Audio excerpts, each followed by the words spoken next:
इसी कड़ी में हम आगे जोड़ते हैं हमारे साथ डॉक्टर प्रफुल्ल शेडे, जो पूना से यहाँ इस अधिवेशन को अटेंड करने के लिए आए हैं। तो नमस्कार सर। नमस्कार। आप बेसिकली पूना से ही हैं? हाँ, मैं पूना से ही हूँ। ओके, तो सर आप यहाँ पे आए, ये जो माइक्रोब्स जो जिसके बारे में ये अधिवेशन, जो माइक्रोब्स के बारे में जो अधिवेशन जो चल रहा है, इनका हमारी जो निजी जो अपनी ज़िंदगी है उसके अंदर इनका क्या योगदान रहता है? क्या ये साइड इफ़ेक्ट डालते हैं? ये हमारे मतलब दोस्त हैं, दुश्मन है? कैसे आप हमारे साथियों क्या बताना चाहेंगे इस बारे में? ये देखो, माना जाए तो सारे सूक्ष्म जीव जो है वो जीव जैसे जीव जंतु है, जैसा आदमी एक सिचुएशन डिपेंडेंट, कभी अच्छा है कभी बुरा है जी। ओके। वैसे ही इनका भी है। कोई जो है जो अच्छे हैं जिनका हमें फ़ायदा हो सकता है या हम फ़ायदा कर लेते हैं अपने लिए, या कोई ऐसे है जिनकी वजह से हमें अपाय हो सकता है, या कोई जैसे कोई बीमार होता है या डिजीज होते हैं, तो वो इन्हीं की वजह से होता है। हाँ। ओके, तो सर आप यहाँ पे आए, आप हमारे दर्शकों को इसके बारे में क्या बताना चाहेंगे? कौन से जो सूक्ष्म जीव हैं जो हमारे जीवन के अंदर अच्छा प्रभाव डालते हैं, या कौन से सूक्ष्म जीव हैं जिनसे हमें सतर्क रहने की ज़रूरत है? कुछ आप बता पाएंगे इस बारे में? देखो, ऐसे देखा जाए तो जितने सूक्ष्म जीव अभी इस भूमि पे है उसमें से तकरीबन 5 या 10% ही जो है जिनको जाना जा चुका है या जिनके बारे में पढ़ा जा चुका है। ऐसा अभी 90% अभी ऐसे है जो एक्सप्लोर ही नहीं हुए, मतलब जिनके बारे में जानकारी ही नहीं है वो क्या है। हाँ। ओके।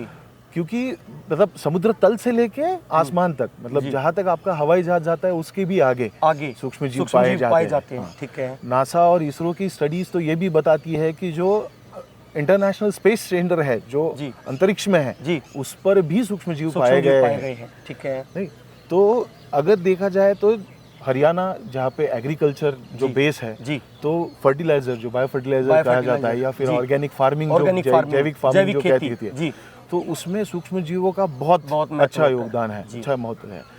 और उसी तरह से जैसे हरियाणा में स्पोर्ट्स भी जानते हैं तो स्पोर्ट्स है, डेयरी है, इस सब में सूक्ष्म जीवों का भी महत्व है। बहुत महत्व है। सूक्ष्म जीव जो अब किसी भी व्यक्ति का जो वजन है उसमें साधारण 1.5 किलो ये सूक्ष्म जीव है पेट के अंदर। ओके। और वो हम जो भी खाते हैं या जो भी पीते हैं वो डाइजेस्ट करने के लिए, मतलब उसको पाचन करने के लिए इनकी आवश्यकता है, हमारे शरीर मदद करता है। तो देखा जाए तो अच्छे भी है जी, और उनका अगर इस्तेमाल किस तरह से होता है उस पर डिपेंड है कि वो अच्छे है या नहीं है। ओके। अगर आप ऐसे सूक्ष्म जीव हवा में छोड़ दे कि जिनकी वजह से बीमारी फैलती है जी, तो वो अच्छे नहीं है। और अगर वैसा किया जाए तो उसे कहला जाता है bio terrorism. Okay, bio terrorism. Okay, मतलब आतंकवाद हो जाएगा। आतंकवाद भी हो जाएगा। हाँ हाँ। तो जैसा आप यहाँ पे आए, आपने हमारे दर्शकों को बताया कि ये जो हमारे लिए महत्वपूर्ण भी हैं और कुछ ऐसे भी हैं जो टेररिज्म फैलाते हैं। तो आपका कहना है कि जो हमारे शरीर के अंदर जो ये सूक्ष्म जीव जो मौजूद हैं वो हमारे शरीर की जो पाचन क्रिया है उसको बढ़ाने के लिए या कम करने के लिए वो काम आते हैं। जरूर करता है। ठीक है। तो बड़े बुजुर्ग भी जैसे कहते हैं कि आप खाना खाते हो तो उसके साथ छाछ पी लो, दही खा लो। अभी देखिए 2 चीज़ें हैं जो मैं आपको बताऊंगा जिससे आपको समझेगा कि कौन से अच्छे हैं कौन से बुरे हैं। जी। हमारे समाज में हिंदू रीति रिवाजों में बहुत सारी ऐसी इवेंट्स होते हैं जहाँ पे महिलाएं अपने हाथों पे मेहंदी लगाते हैं। जी जी जी। ठीक है। और मेहंदी लगाने का हाथों पे ज़्यादा का तरीका यहाँ पे और पैरों पे नीचे की तरफ। तो हमारे पूर्वजों ने एक अच्छी स्टडी किया है। मेहंदी क्या है, मेहंदी का जो वैज्ञानिक नाम है वो है लॉसोनिया इनरमिस, और उसके अंदर लॉसन करके एक केमिकल होता है जी, जिससे अपायकारक सूक्ष्म जीव है जो शत्रु है अपने, जिससे आप बीमार गिर सकते हैं, वो मारे जाते हैं। तो ज़्यादातर महिलाएं कहाँ काम करती थी? नदी पे जाके बर्तन धो, कपड़े धो, पानी भर के लाओ, जहाँ से पानी को हम यूज करते थे। तो हाथ और पैर ज़्यादा एक्सपोज होता है। तो वहाँ पे आप लगाओगे तो जितने जंतु जिससे आपको तकलीफ हो सकती है, बीमार हो सकते हो, वो नहीं होंगे।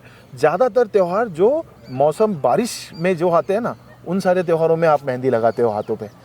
दिवाली सबसे बड़ा त्योहार है पर उसमें मेहंदी नहीं लगाई जाती, पर ज्यादातर जो त्योहार बारिश में आएंगे उसमें लगाते हैं क्योंकि उसके अंदर जीवाणु का ज्यादा खतरा रहता है। ओके। और एग्जैक्टली ऑपोजिट, जो अच्छे हैं वो आपके पेट में जाए, इसलिए आप कोई भी अच्छा काम करने घर से निकलो तो सबसे पहले आपके हाथों पे क्या रखा जाएगा? दही और शक्कर रखा जाएगा। बरोबर है। एग्जाम के लिए जाओ, कहीं भी जाओ, तो उसका क्या मतलब है? दही में जो ऑर्गेनिज्म है वो आपके पेट के लिए बहुत अच्छे है, प्रोबायोटिक। सो कहीं भी आप जाते हो, प्रेशर में होते हो, टेंशन में होते हो, खाना नहीं खाया, ये नहीं खाया, एग्जाम में जाओ, पेट गड़बड़ हो जाए, कुछ दिक्कत ना हो जाए, इसलिए घर से बाहर निकलते वक्त ऐसे जीवाणु अंदर डाल दो जिसके आपके पेट को राहत मिलेगी, अच्छा होगा, डाइजेशन में हेल्प करेगी। तो ये सारा मतलब जो है जैसा वो माइक्रोबायोलॉजी है, ओके, सूक्ष्म जीव ही है। सूक्ष्म ऐसा। जीव। मतलब आपका ये कहना है कि आज जो साइंटिस्ट जो साइंस जो टेक्नोलॉजी जो यूज़ करके इनको जो प्रमाण जो दे रही है, वो हमारे बुजुर्गों ने, हमारे पुराण शास्त्र में पहले से वो जानते थे इन चीज़ों को। ओके, बस हमें वो उस हिसाब से लिखना नहीं आया, लिखना नहीं आया, क्योंकि तब आंखों से दिख नहीं रहा था था और उनको पता था ये हो रहा है कि ये है, और है। उसी हिसाब से उन्होंने सारी तैयारी भी करा ली। जी।